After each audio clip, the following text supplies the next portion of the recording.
নমস্কার বন্ধুরা, নতুন একটা ভিডিওতে আপনাদেরকে অনেক অনেক স্বাগত। তো এখন থেকে আমি ভিডিওটা স্টার্ট করলাম। তো সকালে তো কাজ বাজ হয়ে গেছে, আর আমি স্নানও করে নিয়েছি, আর ছাদে কাপড়গুলো যেগুলো ছিল কেচেছিলাম সেগুলো আর কি মেলে দিয়ে চলে এসেছি। তো এখন হচ্ছে যে আমি পুজো করব, তো ফুল তুলতে যাব। তো চলুন আমাদের বাগানে কি কি ফুল ফুটেছে সেগুলো আপনাদেরকে দেখাই। তো এই যে এখন যাচ্ছি ফুল তুলতে,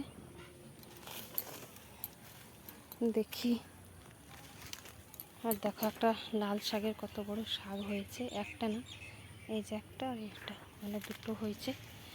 আর এই যেগুলো নয়নতারা ফুল ফুটেছে অনেকগুলো, এগুলো হচ্ছে নয়নতারা ফুল। আর দেখো জবা ফুল কিন্তু কতগুলো ফুটেছে, মানে অনেকগুলো মরাও আছে, মানে মরে গেছে, কালকে ফুটেছিল সেগুলো। আর এই যে এই ফুলগুলো সব আমি কিন্তু তুলে নেব। তো চলো এক এক করে ফুলগুলো তুলে নিই আমি।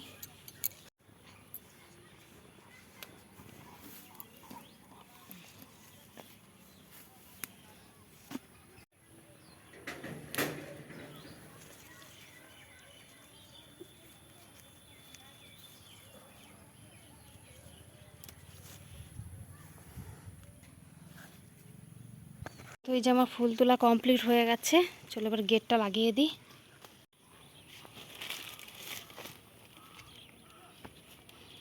চলো ফুলগুলো এবার নিয়ে যাই, ঠাকুরকে দেবো আমি।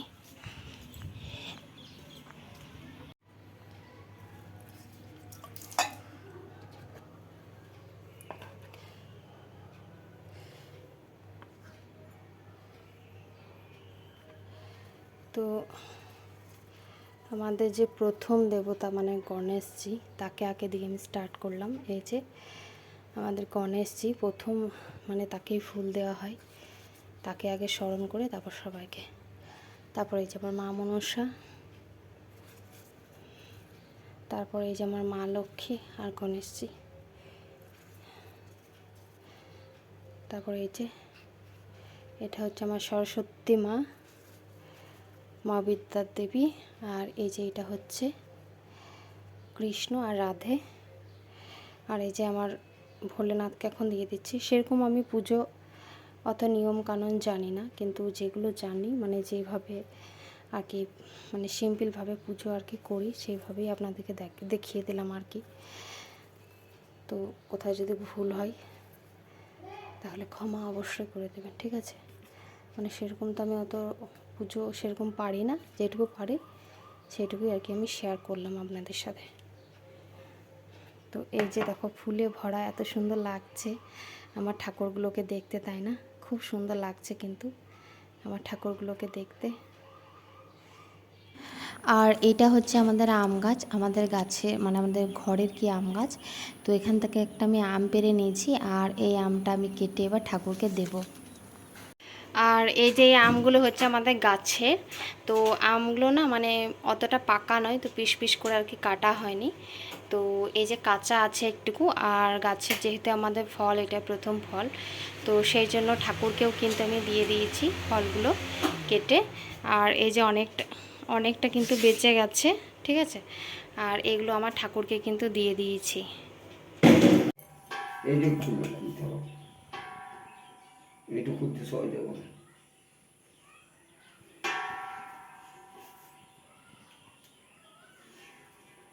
এই একাকালে অনেক দাম বাড়ে, মানে 2800 এরকম দাম বাড়ে। আর এই যে আমাদের গ্যাসের তারটা না, মানে যে পাইপটা আছে ওটা আর কি মানে ইঁদুরে আর কি কেটে দিয়েছে, তো ভাগ্যিস দেখা হয়েছিল। তো এই যে পাল্টানোর জন্য মানে যে গ্যাস দিয়েছে সেই কাকা বলি, তো গ্যাস কাকা এসেছে আর কি গ্যাসের পাইপটা পাল্টে দিতে। তো এই যে ও একটুকু হেল্প করে দিচ্ছে, হাজব্যান্ড একটুকু হেল্প করে দিচ্ছে এই যে পাইপটা খোলার জন্য। আর পাইপটা না পাল্টানো তো নয়, কেননা পাইপ যদি আবার এই যদি কি বলবো, যদি ফুটো থাকে কোনো জায়গায় তাহলে বিপদ হতে বেশিক্ষণ সময় লাগবে না, তো রিস্ক নেওয়ার কি দরকার। তো সেই জন্য কাকাটাকে ডাকা হয়েছে যে গ্যাসের পাইপটা পাল্টে দেবে। তো এই যে পাল্টে দিচ্ছে, আর আমি এখন কিন্তু বসে আছি। এই যে কি করব, রান্না বান্না নেই। কি রান্না হচ্ছে? চিকেন।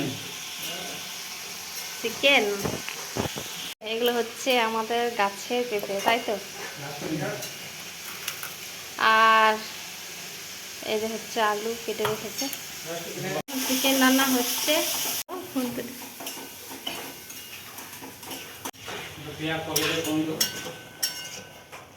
এটা হচ্ছে পাঠার মাংস নাকি? আর এগুলো কিসে দেবে এই পেঁয়াজগুলো?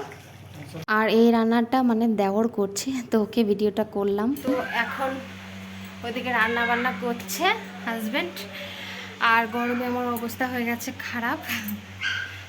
আর সকাল থেকে তো বৃষ্টি হচ্ছিল, কিন্তু এখন বেশ রোদ করেছে আর প্রচণ্ড গরম।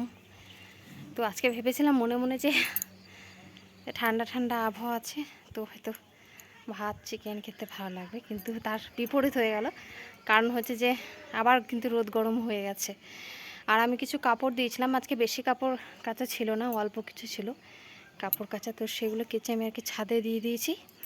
তো সেই কাপড়গুলো আমি এখন উল্টিয়ে দেব। তো চলো, বেশি কিন্তু ছিল না, চলো কাপড়গুলো উল্টিয়ে দিই এক এক করে। আর আমি না ট্রাইপডটা আনতে ভুলে গেলাম, তো এভাবেই ক্যামেরা নিয়ে আমি আর কি কাপড়গুলো উল্টিয়ে দিচ্ছি। তো এই যে উল্টানো আমার কমপ্লিট, এবার নিচে যাওয়া যাক।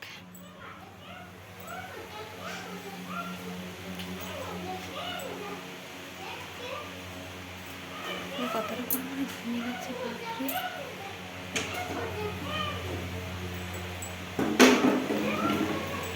আর এইদিকে দেখো হাজব্যান্ড এই যে কড়াইতে, এই ছোটো কড়াইতে না একদমই আটছে না, এই যে আলু আর পেঁপেগুলো দিয়ে দিয়েছে, দিয়ে একদমই আটছে না। তো এই যে নাড়াচাড়া করতে অসুবিধা হচ্ছে। তারপর আমি আবার নাড়তে রেগে গেলাম। আর ওই যে বললাম দেওয়ার ওদিকে রান্না করছে, তো আমরা ইয়ার্কি করে দুজনকে তুই তুকারি আর কি করি। তো আমি ওকে বলেছিলাম যে আমার হাজব্যান্ডকে বলেছিলাম যে তুমি চিকেন রান্নাটা করো, তারপর আমি করেছি। তো এই যে আমরা এখন ভাত নিয়ে বসে গেছি, আর এখন দুপুর ওই 2:30টার মতো বাজে। তো চিকেন নিয়ে চলে এসেছি, কড়াইটা নিয়ে চলে এসেছি। চিকেনটা আর কি আমি বাড়িনি। আর আমার আওয়াজটা একটু কম শুনতে পাওয়া যাচ্ছে মনে হয়, টিভি চলছে, তারপর দুটো ফ্যান চলছে। তো চলো এবার তরকারিটা আমি বেড়ে নিই। চিকেনটা হয়েছে, চলো চিকেনটা আমি বেড়ে নিই। এই যে হচ্ছে ভাত, আর এখানে স্যালাড কেটে নিয়েছি, আর এই যে হচ্ছে চিকেন, আর এটা হচ্ছে কচু ডাল। তো আজকে দুপুরের খাওয়া দাওয়া এটাই। তো দুপুরে তো ভাত তো আমরা খেয়ে নিয়েছিলাম, তারপর বাসন আরও ধোয়া আমার কমপ্লিট হয়ে গেছে। আর বিকেলে না একটুকু মেঘ করেছে, তো আমি ছাদে চলে এসেছি ছাদের ভিউটা দেখাতে আর কি। এই যে আমি এখন ছাদে আর কি চলে এসেছি, তো খুব ভালো লাগছে। এই যে তো বন্ধুরা এখন কিন্তু সন্ধ্যা হয়ে গেছে, আর সন্ধ্যাবেলায় ক্যামেরাটা একটু মানে ভালো আসছে না। তো আজকে তো বাইরে তো বৃষ্টি হচ্ছে, তো আজকে লেমন রাইস আর কি বানাবো। আমি বানাবো না, হাজব্যান্ড বানাবে। তো চলুন ভিডিওটা দেখতে থাকুন। আর ক্যামেরাটা একটুকু মানে খারাপ লাগতে পারে, তো কিছু মাইন্ড করো না তোমরা, ঠিক আছে? আর এই দেখো আমার কিন্তু সন্ধ্যে দেওয়া কমপ্লিট হয়ে গেছে। আর এই যে একজনে কান্না করছে, তাকাও এদিকে। আর আজকে সন্ধ্যাবেলায় হবে লেমন রাইস, তো তার জন্যই আর কি হাজব্যান্ড বানাবে, আমি বানাবো না। তো এই যে এখন চালটা আমি ধুয়ে নিচ্ছি। আর ঘরে যেহেতু আমাদের লম্বা চাল ছিল, তো সেই জন্য বাজার থেকে আর কিনে আনিনি, সেই চাল দিয়ে আর কি করে দিয়েছি। আর এই যে এখানে গাজর আর বিনসগুলো কাটা হয়ে গেছে। এই যে লেমন রাইস করতে কালো সরষে, বাদাম, কিশমিশ, কাজু, কারি পাতা,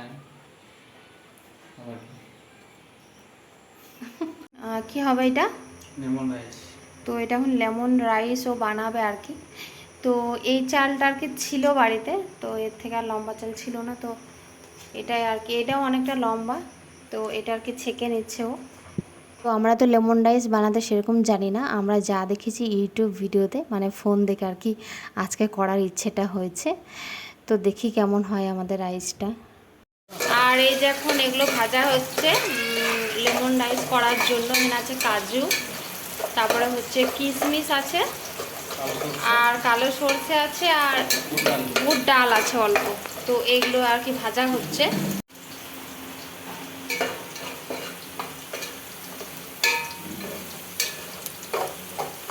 একটা তুলে রাখা হয়েছে, আর এই যে এগুলো কিন্তু ভেজে নেওয়া কিন্তু হয়ে গেছে।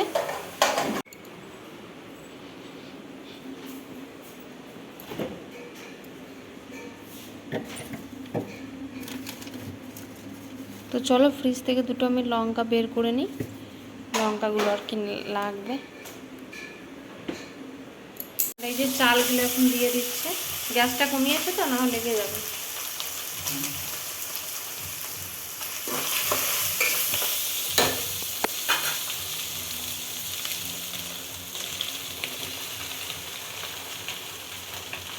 আর এই যে আমাদের লেমন রাইস কিন্তু একদম কিন্তু রেডি হয়ে গেছে। এই যে কি, তো এই যে দেখো আমাদের লেমন রাইস কিন্তু রেডি হয়ে গেছে, আর কালারটা জাস্ট ওয়াও এসেছে, খুব সুন্দর এসেছে। তো রাত্রে তো আমাদের খাওয়া দাওয়া হয়ে গেছিলো, আর কারেন্ট ছিল না, সেই জন্য ভিডিওটা আর কি করতে পারিনি, যেহেতু বাইরে ঝড় বৃষ্টি হচ্ছিল। আর এটা হচ্ছে তার পরের দিন সকালবেলা, যে জন্য আপনাদেরকে মানে দেখাতে পারিনি যে রাইসটা কেমন হয়েছিল। তো ফ্রিজে ভরা ছিল, তো আমি গরম করে নিয়েছি একটুকু। আর এই যে আমি এখন বেড়ে নিচ্ছি, আর সকালবেলা এটা এখন সকাল 10টা মতো বাজে। তো আমার চান টান করা হয়ে গেছে, আর এই যে আমি এখন এটা খাবো। তো আপনাদেরকে দেখিয়ে দিলাম যে রাইসটা গরম করার পর এই যে এরকম হয়েছিল। তো খেতে বেশ ভালোই হয়েছিল, খুব খারাপ কিন্তু হয়নি। তো এই যখন আমি খেয়ে নিচ্ছি। তো আজকের ভিডিওটা এখান থেকেই। ভিডিওটা যদি আপনাদের কোনো অংশ ভালো লেগে থাকে তাহলে প্লিজ আমার চ্যানেলটা কিন্তু সাবস্ক্রাইব করতে একদমই ভুলবেন না, আর একটা লাইক দিতে তো একদমই ভুলবেন না। পরে দেখা হচ্ছে বা নেক্সট ব্লগে। সবাই ভালো থাকবেন, সুস্থ থাকবেন, টাটা।